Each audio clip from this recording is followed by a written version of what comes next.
Ng'ennaku z'omwezi 12 omwezi guno, Minisita omubeezi ow'ebyentambula Fred Byamukama yategeeza ng'abagoba ba takisi bonna bwe bagenda okutandika okukolera mu bibiina oba association. Takisi zino nazo tuleeseewo enkola twagala zikolere mu associations. Kubanga ova Kampala ogenda Kawempe Gayaza mu kifo ky'okuteekamu Kawempe Gayaza stage twagala oteekewo Gayaza Association. Minisita agamba takisi zino zikola obubenje ne zidduka nga kati baba bafunye ow'okuzikwatira. Naye osanga takisi ekoze akabenje mu mabbali mulimu Kiwenda stage.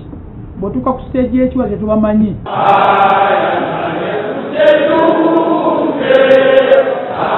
Kino abagoba ba takisi abeegattira mu kibiina kyabwe ki Uganda Taxi Operators Federation UTOF basisinkanye okusala entutu ku butabo bagenda okukwatamu okusalawo kwa Minisitule y'ebyentambula. Omulimo guno gwayagala okulumbagana njagala akimanye nti nno guno omulimu bantu bangi beguliisa. Bagamba buli biragiro ebireetebwa ku nguudo bibagwako bugwi nga tebasoose yadde okubeebuuzaako. Bw'agenda ku media center n'akikubawo nga tamaze na kutuulako naffe ng'abali mu mulimu guno abaguwaniridde ne tuyinvestingamu billions and billions of money individually, trillions and trillions, kubanga bw'obala taxes eziriwo mu Uganda zonna zirimu trillions and trillions.